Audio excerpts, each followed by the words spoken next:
لبیک اللہم لبیک۔ اب منا سے رات گزار کے نماز فجر کی پڑھ کے پھر صبح کے وقت عرفہ کی طرف جانا ہے سورج طلوع ہونے کے بعد۔ جابر بن عبداللہ کہتے ہیں منا میں فجر کی نماز پڑھنے کے بعد آپ تھوڑی دیر ٹھہرے حتیٰ کہ سورج نکل آیا۔ آپ نے اپنے لیے بالوں کے بنے ہوئے خیمے کے متعلق حکم دیا اور وہ نمرہ میں لگا دیا گیا۔ چنانچہ رسول اللہ صلی اللہ علیہ وسلم چلے اور قریش کو یقین تھا کہ نبی صلی اللہ علیہ وسلم مزدلفہ کے پاس ہی رک جائیں گے، جیسے کہ قریش جاہلیت کے دور میں کرتے تھے، لیکن آپ آگے بڑھ گئے اور عرفات تک گئے۔ عرفہ کا وقوف فرض ہے، یہ حج کا اہم ترین رکن ہے۔ اگر یہ رہ جائے تو کسی طرح اس کی تلافی نہیں ہوتی، حج دوبارہ کرنا ہوگا۔ کچھ لوگ رسول اللہ صلی اللہ علیہ وسلم کے پاس آئے، انہوں نے آپ سے حج کے بارے میں پوچھا۔ آپ نے فرمایا حج عرفات میں ٹھہرنے کا نام ہے۔ جو شخص مزدلفہ کی رات یعنی 9 اور 10 کی درمیانی رات طلوع فجر سے پہلے میدان عرفات میں پہنچ گیا، اس کا حج مکمل ہو گیا۔ یعنی ویسے تو افضل تو یہ ہے نا کہ غروب تک وہاں رہ کے پھر مزدلفہ میں آ جائے، لیکن اگر کسی وجہ سے کچھ اسٹک ہو گیا اور نہیں پہنچ سکا تو وہ فجر کی نماز سے پہلے اگر عرفات پہنچ گیا تو اس کا حج ہو گیا۔ وقوف عرفہ میں تکبیرات پڑھنا اور تلبیہ پڑھنا خاص اذکار ہیں، یعنی منا سے عرفات جاتے ہوئے اللہ اکبر لا الہ الا اللہ اور تلبیہ پڑھنا چاہیے۔ اور اس میں کچھ صحابہ تلبیہ پڑھ رہے ہوتے تھے، کچھ تکبیر پڑھ رہے ہوتے، اپنی اپنی طریقے پر، کوئی کسی پر اعتراض نہیں کرتا تھا۔ گروپ میں نہیں پڑھتے تھے، اپنا اپنا سب پڑھ رہے ہوتے تھے۔ اللہ اکبر لا الہ الا اللہ اللہ اکبر وللہ الحمد اور لبیک اللہم لبیک تلبیہ آخر تک۔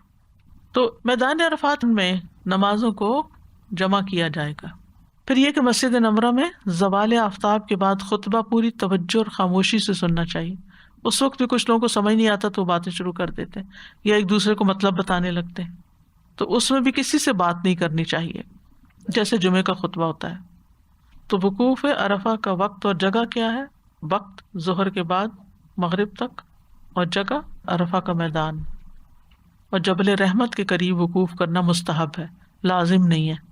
میدان عرفات میں کسی بھی جگہ آپ خیمہ لگا سکتے ہیں۔ تو وادی عرفات میں آپ کو وقوف کرنا ہوگا، وادی نمرہ میں نہیں، ٹھیک ہے؟ کیونکہ وادی عرفات اور نمرہ ایک دوسرے سے متصل ہے۔ مسجد نمرہ کا ایک حصہ عرفات میں ہے، دوسرا نمرہ میں ہے۔ تو جو لوگ مسجد میں بیٹھے رہتے ہیں وہ ایسا نہ ہو کہ وادی نمرہ والے حصے میں بیٹھ کے وقوف کر کے چلے جائیں اور حج ہی نہ ہو ان کا۔ آپ نے کبھی اگر نوٹس کیا ہو تو وہاں پر اعلان ہو رہا ہوتا ہے کہ عرفات کی طرف چلو، عرفات کی طرف چلو، یہاں سے نکلو، جو لوگ ادھر ادھر پھیل جاتے ہیں دور تک، اور اوپر سائنس لگے ہوتے ہیں۔ تو مسجد نمرہ میں قیام سے قبل حدود عرفات کی تحقیق کر لینی چاہیے۔ اور عرفات کا تو سارا میدان ہی وقوف کے لیے ہے، صرف جبل رحمت نہیں، کیونکہ کچھ لوگ پہاڑ پہ چڑھنے کو لازم کرتے ہیں اور مشقت میں پڑ کے دوپہر کے وقت پہاڑ پہ چڑھنے میں وقت گزار دیتے ہیں، دعائیں کب کریں گے؟